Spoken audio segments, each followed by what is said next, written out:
Isa namang bata ang binawian ng buhay matapos nitong kumain ng edibles candy.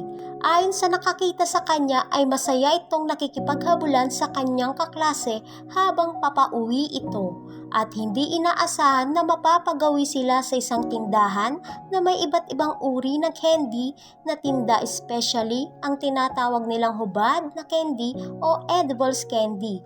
Nahikayat siyang bumili dahil sa nakakaakit nitong iba't ibang kulay at hugis. Sadya nga namang nakakaengganyong bumili ng edibles candy bukod sa matamis na ito at malambot pang kainin.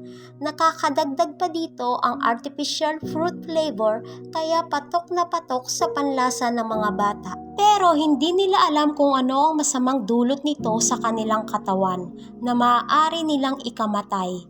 Kaya naman itong batang ito ay maagang binawian ng buhay makalipas ang 30 minuto matapos nitong kumain ng edibles candy.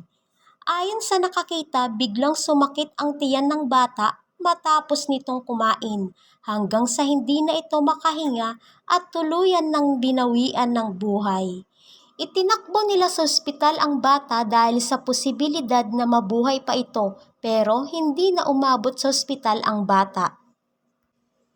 Labis ang paghihinagpis ng kanyang ama pero kahit anong gawin niya ay hindi na niya maiibalik ang buhay ng kanyang anak.